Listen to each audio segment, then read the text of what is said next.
Assalamualaikum warahmatullahi wabarakatuh. Bismillahirrahmanirrahim. Alhamdulillahi hamdan katsiran tayyiban mubarakan fihi kama yanbaghi li jalali wajhika wa li 'azimi sultanik. Allahumma salli ala sayyidina Muhammadin abdika wa rasulika an-nabiyil ummi wa ala alihi wa sahbihi wa sallim. Na'udzu bi kalimatillahi tammati min syarri ma khalaq.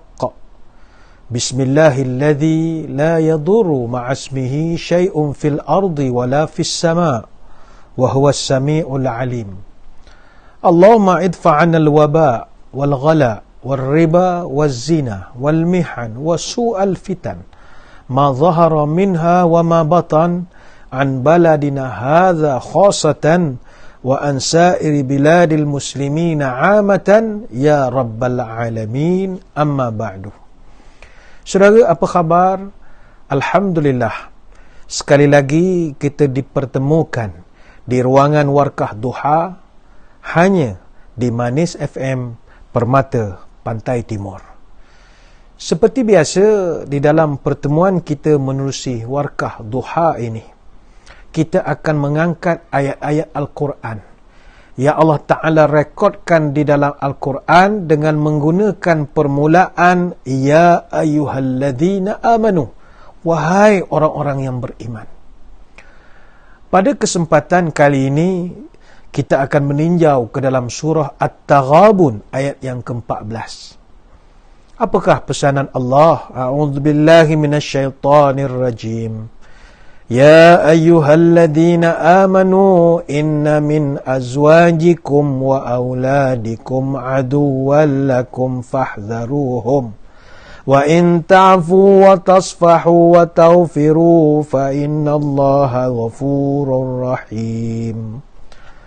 Maksudnya, wahai orang-orang yang beriman, sesungguhnya ada di antara isteri-isteri kamu dan anak-anak kamu yang menjadi musuh kepada kamu.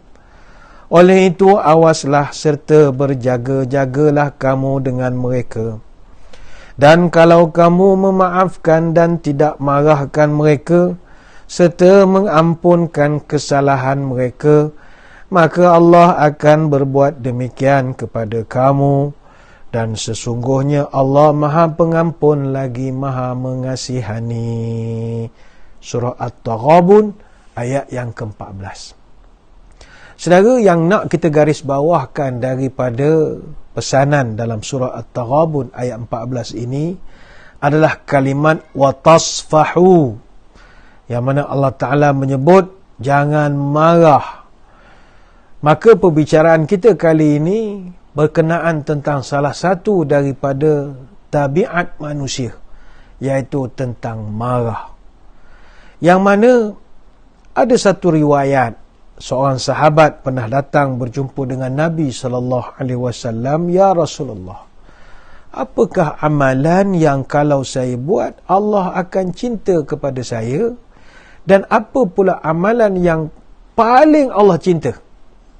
Maka ketika ditanya soalan yang begini, Nabi SAW menjawab, Ahabbun nasi ilallahi anfa'uhum linnas. Manusia yang paling dicintai oleh Allah adalah orang yang memberi manfaat kepada manusia yang lain. Wa ahabbul a'mali ilallahi azza wa jalla sururun yadkhiluhu ala muslim. Dan amalan yang paling dicintai oleh Allah adalah engkau menggembirakan atau menyenangkan hati seorang mukmin, kata Nabi. Sahabat bertanya, bagaimana cara saya nak menggembirakan dan menyenangkan hati seorang mukmin? Ada beberapa kaedah, kata Nabi. Yakshifu anhu kurbatan, au yuqdi anhu dainan, au tatrudu anhu jau'an. Mudah, kata Nabi. Pertama, kau hilangkan kesusahannya. Contoh, dia sedang ada kesusahan, ditimpa musibah, malapetaka, banjir dan macam-macam. Kau hilangkan kesusahan dia. Yang kedua, yuqdi anhu dainan. Engkau tolong langsaikan hutang piutangnya. Dan yang ketiga, au tatrudu anhu ju'an. ataupun kau hilangkan kelaparannya. Mana buat berjamu makan, buat kenduri atau belanja orang makan, kata Nabi. Kemudian kata Nabi, wala an amshi ma'a akhin li fi hajatin ahabbu ilayya min an a'takifa fi hadzal masjid, yakni Masjid Madinah, syahran. Dan aku, kata Nabi, kalau berjalan bersama seseorang untuk nak bantu memenuhi keperluan dia, maka itu lebih aku suka berbanding dengan sekadar duduk i'tikaf di Masjid Nabawi ini selama sebulan lamanya, kata Nabi.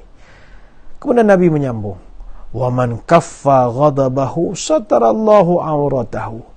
Sesiapa yang menahan kemarahannya, maka Allah akan tutup aibnya. Wa man qazama ghaizahu walau syaa'a yumdhiyahu amdahu mala'allahu qalbuhu raja'an yaumal qiyamah.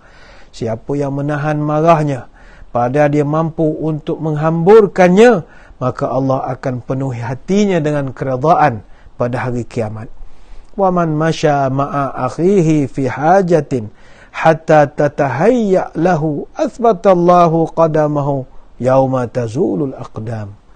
Dan barang siapa yang berjalan bersama dengan saudaranya, dia memenuhi keperluan saudaranya, Allah akan kukuhkan kedua-dua kakinya pada hari kiamat ketika banyak kaki-kaki tergelincir masuk ke dalam api neraka. Hadis riwayat Imam At-Tabrani. Maka salah satu yang Nabi pesankan adalah man kaffa ghadabahu satarallahu auratahu. Siapa yang menahan marah, maka Allah akan tutup auratnya ataupun tutup aibnya. Saudara, inilah pesanan Allah dan pesanan Rasulullah sallallahu alaihi wasallam kepada kita umatnya, supaya berusahalah untuk kita menjaga marah. Bukanlah bermakna seorang Muslim itu tidak dibenarkan marah. Ini tidak benar.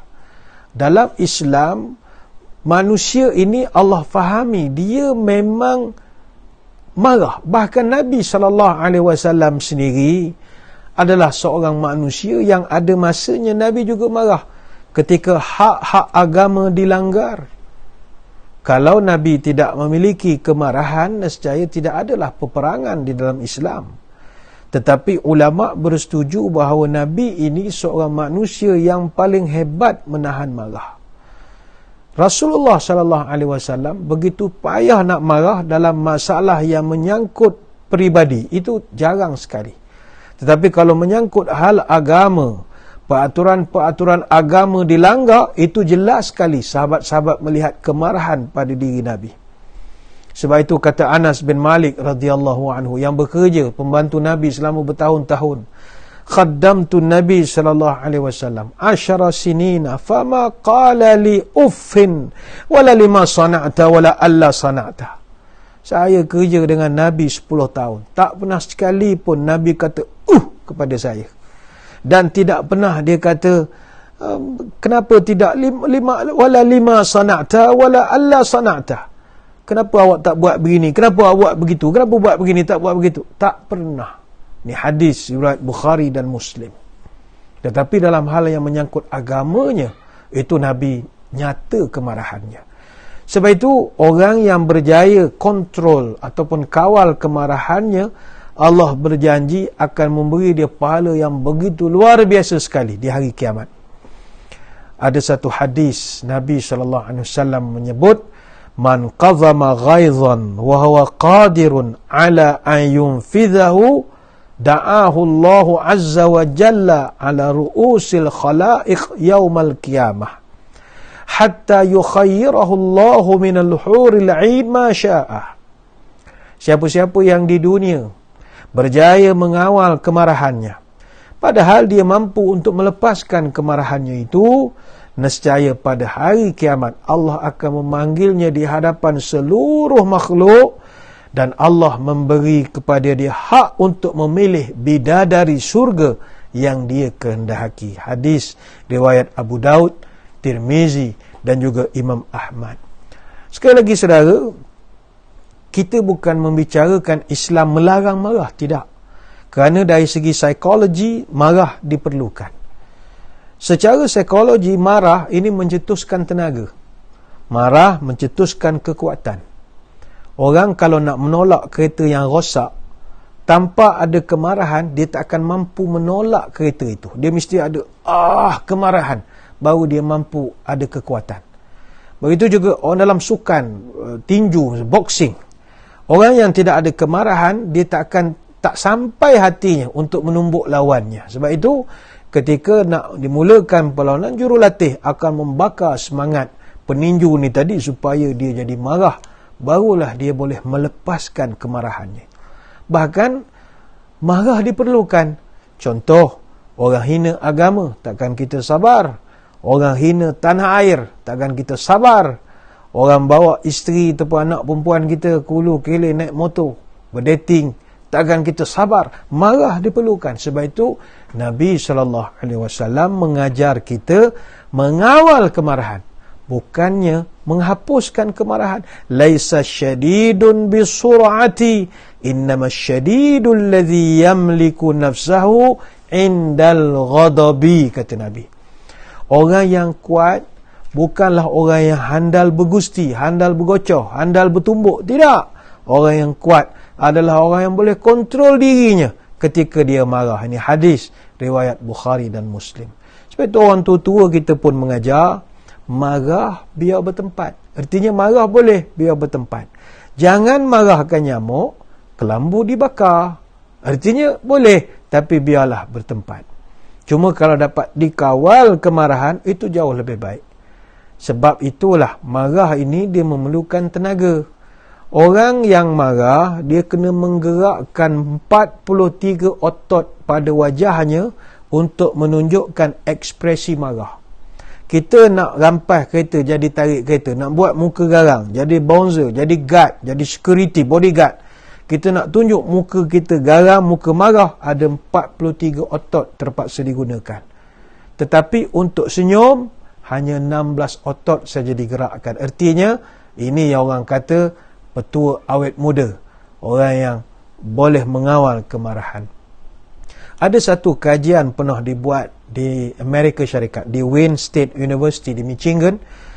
Dia buat kajian terhadap 230 gambar pemain-pemain baseball tahun 1950, yang mana gambar-gambar mereka itu direkodkan dalam Baseball Register tahun 1950. Mereka buat kajian terhadap gambar-gambar, antara gambar pemain baseball yang muka masam, yang mukanya senyum separuh, ataupun mukanya yang senyum lebar.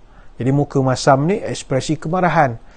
Jadi mereka mendapati rata-rata pemain yang mukanya masam itu purata hidupnya 72.9 tahun.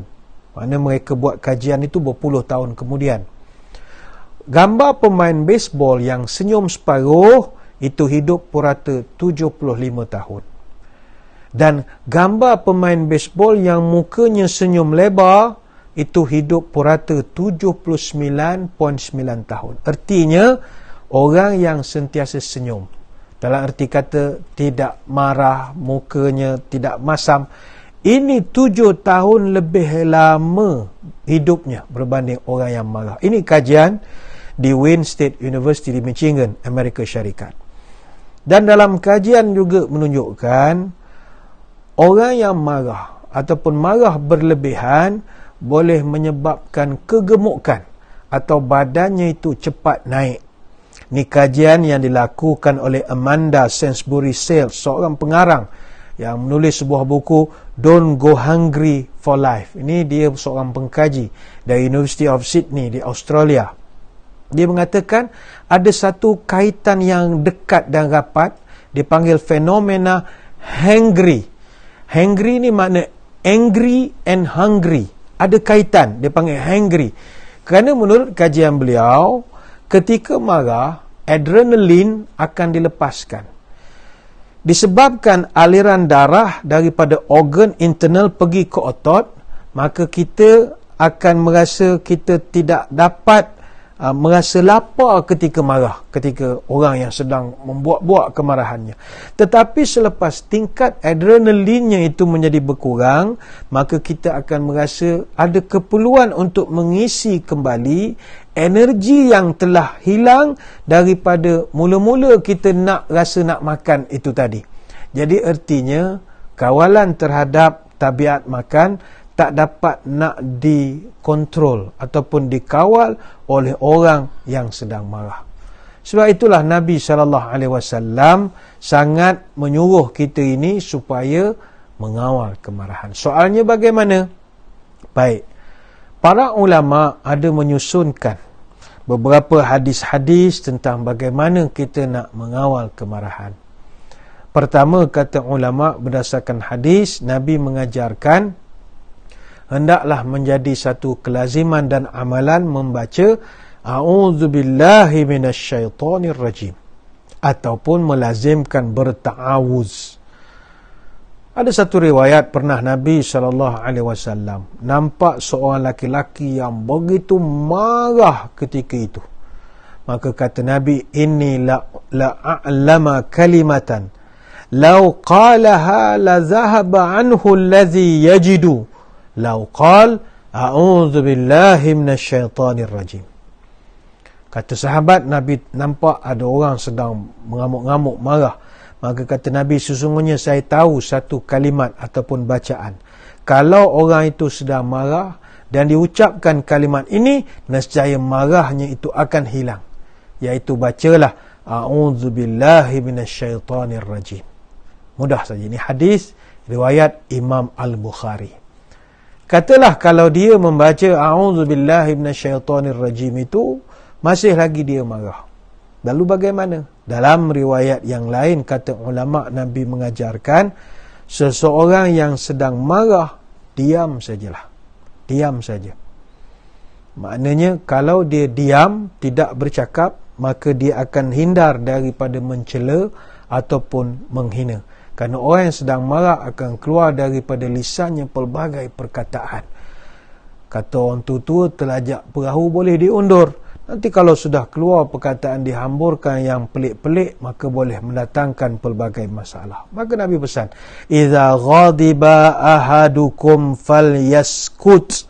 Jika salah seorang daripada kamu marah, maka hendaklah dia diam. Ini hadis riwayat Imam Ahmad dan juga Imam Bukhari. Secara fisiologi, secara psikologi juga, bila seorang marah, darahnya tak sampai kepada satu tempat dipanggil PFC, prefrontal cortex. PFC ni adalah the thinking brain, salah satu unit di dalam otak yang kerjanya untuk berfikir. Dalam keadaan marah, kata pakar-pakar fisiologi dan psikologi, darah tidak sampai kepada otak untuk berfikir itu. Justru dia akan melakukan perkara-perkara yang tidak waras ketika dia marah.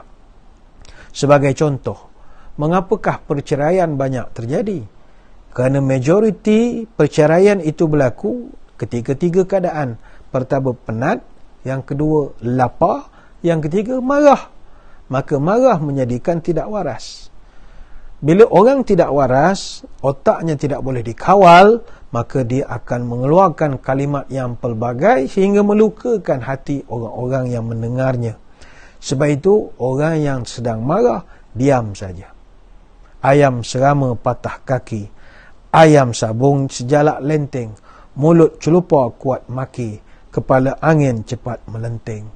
Buah durian dibelah-belah dengan parang pisau belati. Jaga mulut, jagalah lidah. Kawan dan sahabat takkan berkecil hati. Sebab itu Nabi berpesan, Innal ghadaba minasyaitan wa inna syaitan khuliqa min nar wa innama tutfa'un naru bil ma' fa iza ghadiba ahadukum falyatawadda.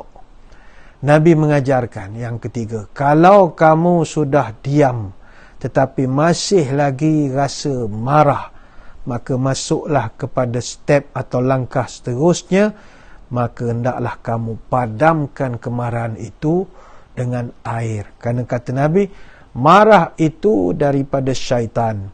Syaitan diciptakan daripada api, dan api itu boleh dipadamkan dengan air. Maka jika salah seorang daripada kamu, faiza ghadiba ahadukum, marah, salah seorang pada kamu marah, solusi yang Nabi ajarkan juga yang seterusnya, fal yatawaddo, maka berwuduklah kamu, kata Nabi. Hadis riwayat Abu Daud. Jadi pertama tadi kita membaca a'udzubillahi minasyaitonirrajim. Kalau tak jalan juga, kita berusahalah untuk diam, jangan ungkapkan apa kata-kata pun. Kemudian yang seterusnya, kalau tak jalan juga, kata Nabi, ambil air sembahyang, berwuduk, mudah-mudahan sejuk. Kalau tak boleh juga, kata Nabi, ketika kamu marah, jangan buat keputusan yang besar dalam kehidupan. Kata Nabi, la yahkum ahadun baina thnaini wa huwa ghadbanun.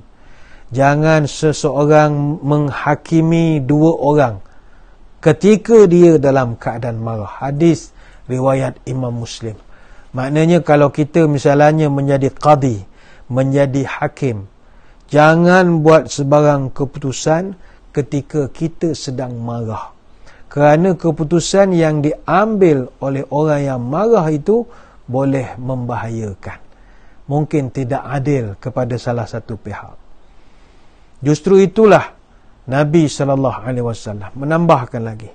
Orang itu kalau dia dah membaca a'udzubillahi minasyaitonirrajim, dia telah pun diam, tidak bercakap, dia dah pun berwuduk, masih lagi ada rasa marah, maka apa lagi solusinya? Nabi mengajarkan dia hendaklah duduk ataupun berbaring. Iza ghadiba ahadukum wa huwa qa'imun falyajlis, fa in zahaba anhu al-ghadabu wa illa falyadtaji'. Jika salah seorang daripada kamu marah dan dia dalam keadaan ketika dia marah tu dia berdiri, maka hendaklah dia duduk.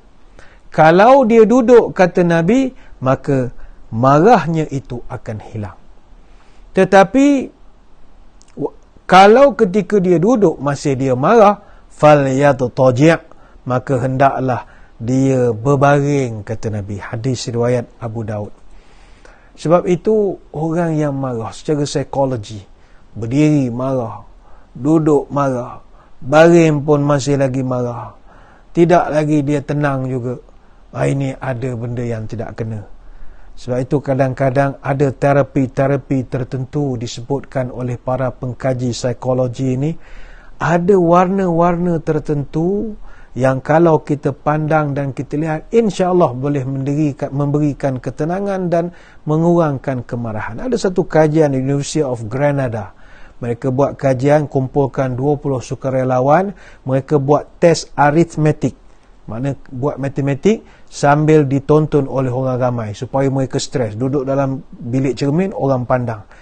Jadi selepas mereka buat tes matematik itu, mereka dibawa ke dua ruangan dipanggil chromotherapy untuk nak relaxkan balik otak mereka. Satu kumpulan dibawa ke bilik berlampu biru. Satu lagi kumpulan dibawa ke bilik lampu putih yang konvensional, lampu Kalimantan. Apakah hasilnya? Sukarelawan di ruangan biru lebih rileks dan menunjukkan reaksi psikologi yang lebih tenang dalam tempoh 1.1 minit.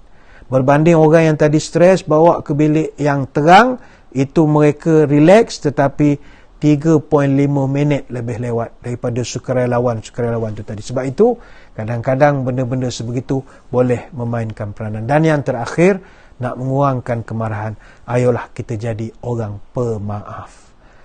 Saudara-saudari sekalian, marilah kita ingat sama, marah merugikan, senyum menguntungkan. Ketika marah orang menjauh, ketika senyum orang mendekat. Ketika marah orang menjadi tegang, ketika senyum orang menjadi tenang. Ingatlah bangsa kita bangsa peramah, bukannya bangsa yang pemarah. Banyak nak diterangkan tapi masa tak mengizinkan. Terima kasih atas perhatian. Mohon maaf sebarang kekurangan. Bertemu lagi pada lain-lain kesempatan. Wabillahi taufiq wal hidayah. Wassalamualaikum warahmatullahi wabarakatuh. Wallahu a'lam.